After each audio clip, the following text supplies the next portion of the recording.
G'day guys, how's it going? I'm AP Calculus and today I'll be reading the second half of Chapter 3 of Double Dare. Hope you guys enjoy. Midoriya's first day at work was going suspiciously well. After watching a few obligatory training videos and passing a quick common sense safety quiz, he was given a name tag, apron, and a button that read, "Be nice to me, I'm new," which he was told he would need to wear for at least his first few weeks here. Or you can lie and keep it on indefinitely. It won't make you immune to Karens, but it helps. The boy training him said with a chuckle. His trainer was a boy about his age. He had yellow hair and a lightning-shaped streak of black in it. The name tag said his name was Denki Kamari. Izuku was expecting someone much older to be training him, but since they were the owner's son, and they would be working pretty much the same hours, they decided they may as well get acquainted now. He seemed nice, if easily distractible, and was quick to start joking as if they were buds. Midoriya wasn't sure what to make of it. Years of experience told him that the kindness was a trap, or that maybe they hadn't been informed about his quirkless status yet.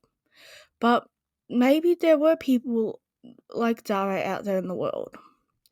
Either way, it was his first day, so Izuku tried his best to make a good first impression and return the friendly atmosphere as best as possible.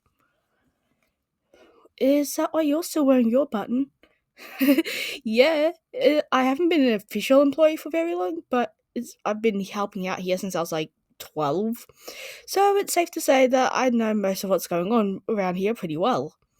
Well, wow, 12? That's impressive. Thanks. I wouldn't be so quick to flash such admiration, though. The experience does nothing to keep me from crying like a baby anytime someone yells at me, so button. The boy said while jiggling the matching button on his apron. Does that happen a lot? Midoriya said with sudden nervousness. Me crying? No, well, maybe, but I meant people yelling at you. Oh, not really. Most of our clientele is pretty chill, but retail is retail. Don't worry about it too much. If anyone starts giving you trouble, just let one of us know and we'll kick them out for you. Oh, well, that's nice of you. I should warn you though, while completely harmless, we do get a few repeat customers that are a bit eccentric. Real inventor and mad scientist vibes. There's this one girl in particular with pink dreads, zero volume control or concept of personal space. But she's one of our best customers and she knows what she's looking for, so if she's freaking you out, it's best to just smile and nod. Thanks for the heads up, I guess.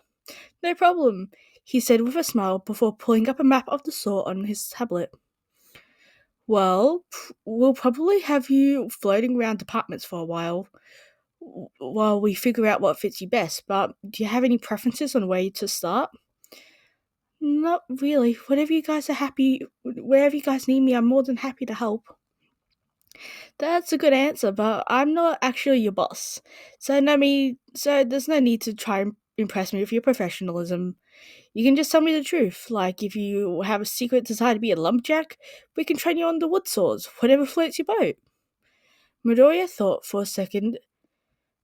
Before he could finalize his thoughts, Kamari spoke up again. Resume said you're into computers and stuff, right?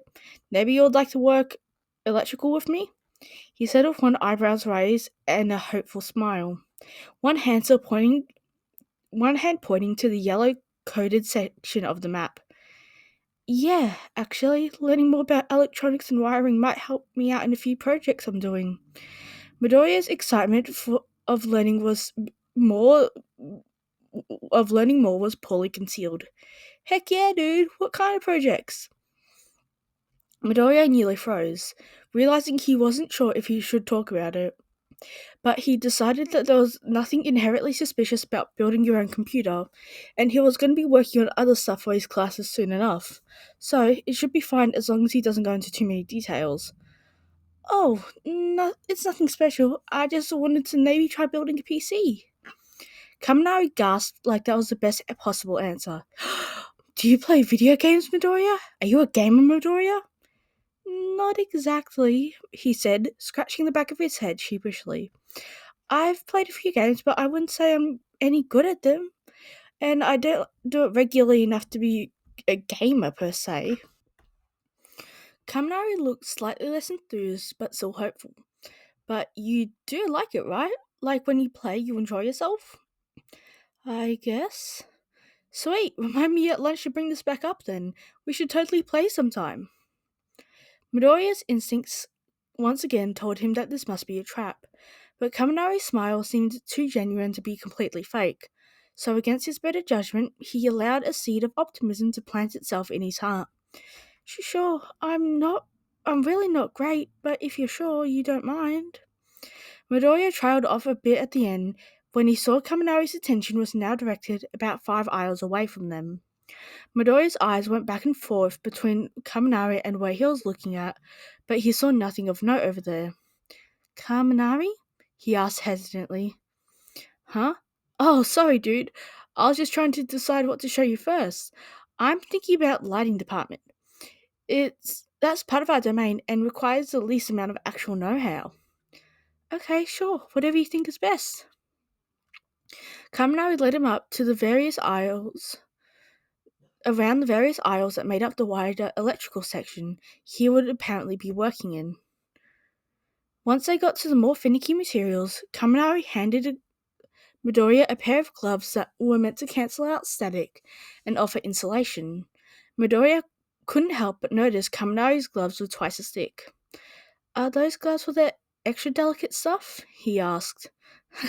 No, they're for an extra zappy me, he said with a thumb jab into his own shoulder.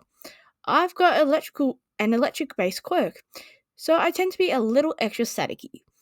These also help absorb and redistribute some of the excess votes I give off passively, so I don't damage anything on accident. Still doesn't help if I actually activate my quirk by mistake, but at least it's something. Wow, that's amazing. Where did you get the gloves? Were they made just for you, or are they mass produced for people with similar quirks?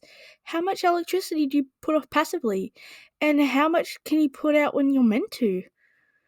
Are there any drawbacks for you? Does it hurt you if you get shocked, or are you immune to it? Does it arc like lightning does, or does it only charge your own body? Can it be used to power stuff like it would if you make it short circuit? Like, could you use yourself as a generator in case of emergencies? Does it get hurt more or less? Does it make you more or less likely to be struck by lightning in a storm? Midoriya snaps out of his muttering when he realizes the wide blinking eyes of his new co-worker. Sorry, he said with a blush and averted eyes.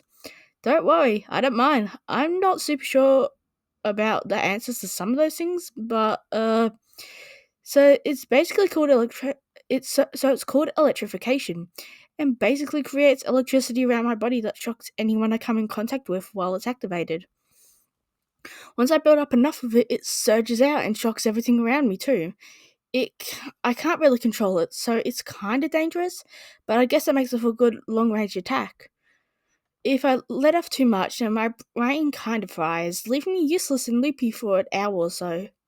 So there's that. My limits are about 1,000,000 volts before I'm spent, but I'm not sure how much I give off passively. I just know there's more. I just know there's more percentage. I just know it's more than the average bear, which I can charge people's phones and that stuff, which is a cool party trick. So I might be able to do generators. I haven't been struck by lightning that wasn't on my own. That wasn't my own, but neither has most people. So I guess it's not really puts me on the probability scale. Oh, and I wouldn't say these gloves are mass produced, but they aren't really custom either. I actually get them from a local support shop. You remember me telling you about some of our repeat customers are kind of wild? Well, some of them work there and they recommended them to us. Is that everything? I'm not sure if I caught them all. Now it was Midoriya's turn to blink back with wide eyes. I can't believe you actually answered all of that. Most people don't like listening when I start muttering like that. You don't find it creepy and invasive? Huh? No. They seemed innocent enough to me. Kaminari answered with a shrug. Oh. So, anyway, over here's where you put all the scrap. And just like that, they were back to business. The rest of the morning was pretty uneventful. A tour of both the electronics department and the rest of the store, a quick walkthrough of the registers and the key codes, and finally a lunch break where Kaminari showed off his prized collection of shiny electric type Pokemon on his Switch. You don't want to know how much time I've wasted collecting all of them. Suffice to say, my dad was not pleased. Wow, I usually go. I usually just go for the ones that remind me of my favorite pro heroes. That tracks. You seem like a fanboy type, says the guy with only electric types. Kaminari chuckled at that before admitting, so maybe I'm a narcissist, but hey, someone's going to be my first fan as a pro hero. Why shouldn't it be me? You want to be a pro hero too? Midoriya said with a bit too much enthusiasm. Yeah. Wait, you said two? What hero school are you going for? Midoriya suddenly regretted the entirety of this conversation. Kaminari had been pretty nice about his quirk status so far, but once he found out what his goals were and that he was sure to be mad. He considered lying, but that didn't seem fair. So indecisively leaning away from the other boy, he braced himself and said, well, I'm kinda hoping for UA, but it's kind of a long shot. Me too! I hope we get into the same class. That certainly wasn't the reaction he was expecting. You're not mad?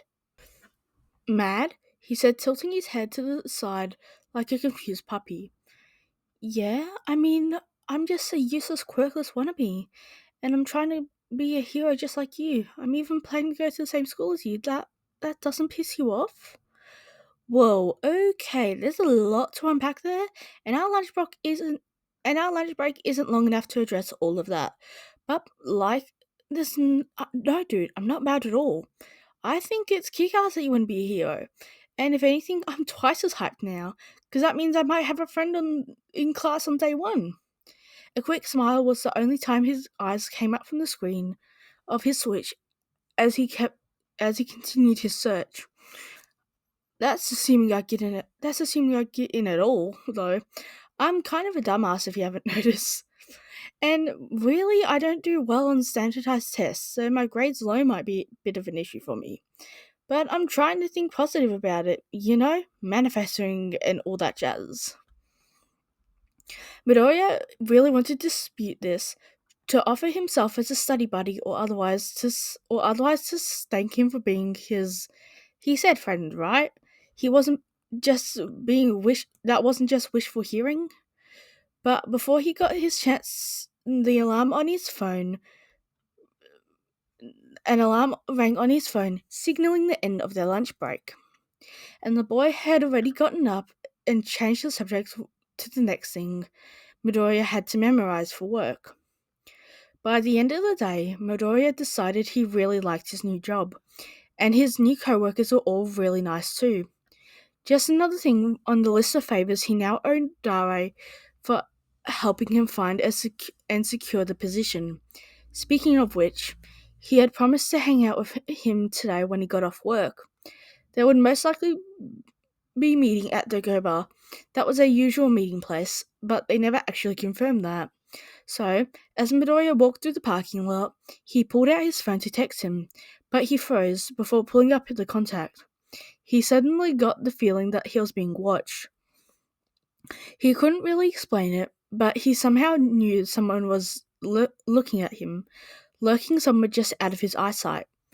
Trying to be discreet, he shifted his gaze from side to side. No one at his left, no one at his 3 or his 9. He patted his pockets as if looking for his keys to disguise his behavior as he checked behind him at his 6. This was a technique Dara had taught him. If the assailant knows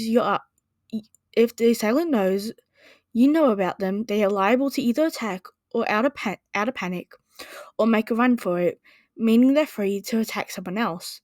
But if you can spot them back without being obvious, then you can use yourself as bait and lead them right towards the police station. Technically, Dare said to lead them to him, but the station was nearby and he didn't know for sure if Dare was home right now. So it would have to do. But he didn't see anyone at his 6 either. He was prepared to shake it off just as him just being paranoid, but the feeling of eyes on him persisted, so without knowing why, he looked up and there was Dare. He was crouched on the roof of the store, peeking out behind the signage. For a moment, both of them just made surprise. Both of them. For a moment, both of them just made surprised-looking eye contact with each other, which they held for a moment too long to be comfy. But then Dare's face lit up into the biggest grin Midoriya had ever seen on him to date. Dare let out a hearty chuckle and slapped his knee in amusement, before composing himself and using his grappling hook to rappel down the side of the building. Midoriya jogged up to meet him in the alleyway. "Zoo, that's amazing! You spotted me in like under a minute," Dare said with a proud smile. Midoriya tried his best not to blush at the nickname. Was that a test or something? And I passed? He said with a pleased grin. Heck yeah, you did. Okay, so, confession time. Midoriya gestured with his hand for Dare to proceed. Promise you won't be mad? He extended a pinky with a reddish tint Midoriya hadn't seen on him yet. He tried not to be distracted by the addition of the color palette as he took the pinky in his. Promise. Okay, so I kind of wanted to help test out your situational awareness and passive disruption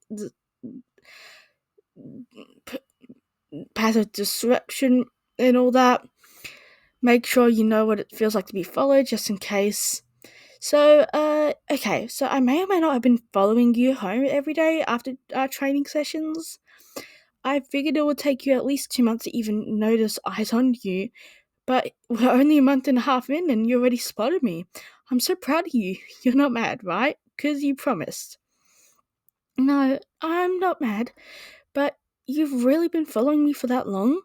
Suddenly a cursed thought came to Midoriya's mind, a memory of him tripping over the neighbor's garbage cans a week ago and landing face first into some half-eaten leftovers. You didn't happen to see... He trailed off with a bright red face. You see you eating shit the other day? Yeah, but don't worry about it. It happens to the best of us.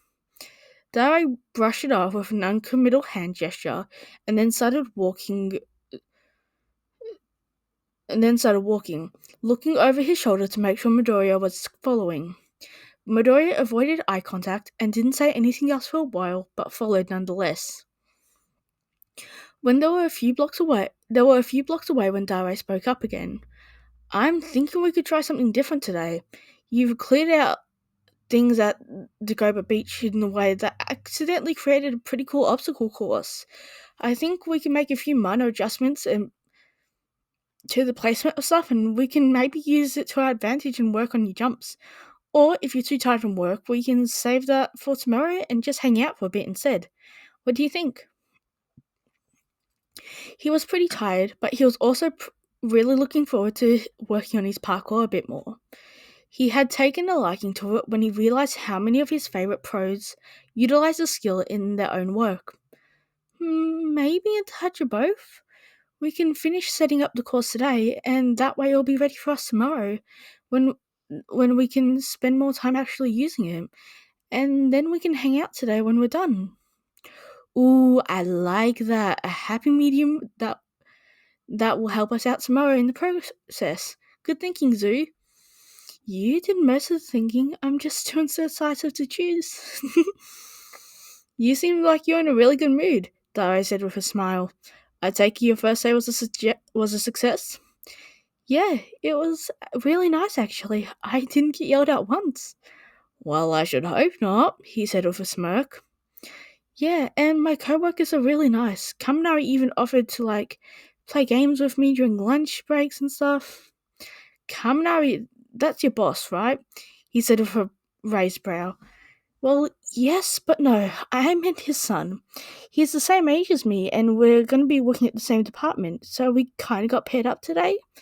Oh, well, that's nice, right? Yeah, really nice. He wants to be a hero too. He's even trying for UA. He said he has hopes of getting into. He says he hopes we get into the same class together. Dai's expression was entirely unreadable.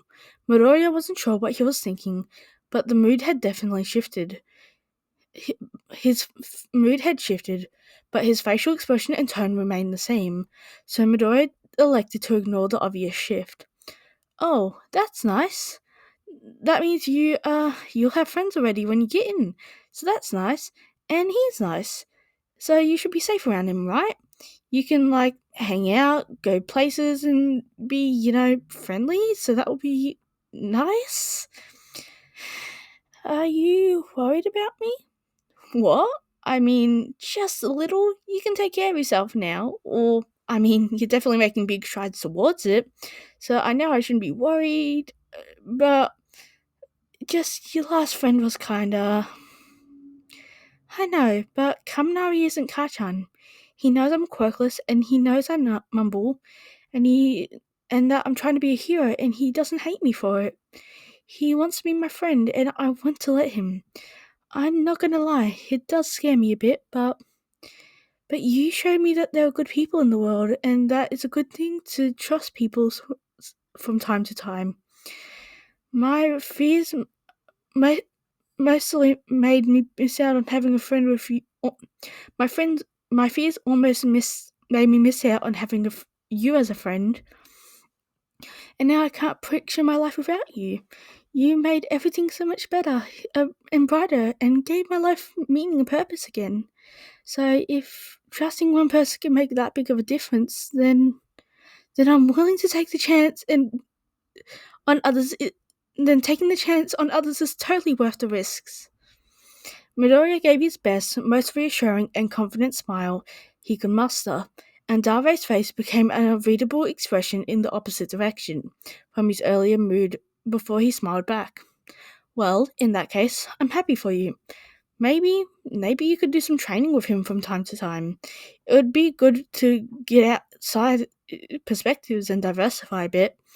I can teach you the super basic combat stuff a little early so you can spar or whatever. Really? You wouldn't mind him coming to the beach with us? Oh, I meant. No, you're right. You know what? No, you're right. I trust you. If you trust Kaminari, then I'll try to do the same. Yeah, he can come too. Just maybe not like all the time. I'm not sure I'm up for taking on another an extra student full time. Deal. I'll make sure to ask about it my next shift. As they approached the beach, they passed the guy selling popsicles out of a rolling cart. Midoriya's eyes lingered on the picture of a coconut lime blend on the cart for a moment too long, and Dara had bought it for him before he even had the chance to say it wasn't necessary. Oh, no, you don't have to. Fine, but I'm splitting it with you. Midoriya pulled on the two popsicle sticks out of the bottom, splitting the dessert in half. Fine by me. They sat in the doorway of Dare's van and ate the popsicles in contented silence before Midoriya changed into the spare workout clothes he left there. Once they were both ready to go and to set up the obstacle course, Once they were both ready, they got to work setting up the obstacle course until the sun started to set. They spent the rest of the evening with their toes in the waves and their heads in the clouds. Okay, everyone, that was the end of chapter 3 of Double Dare. I hope you guys enjoyed. I should be having more Apothecary Diary stuff coming out soon. I haven't got permission yet, but I found a really cool series, and yeah, it's really cool. But I won't mention it yet because I don't know if I got permission. I'm still reading through the series. But yeah, I'm on Fic 4 of 7 that's currently released, and it's really good. Anyway, make sure to take care of yourself, okay? And I'll see you guys later. Bye!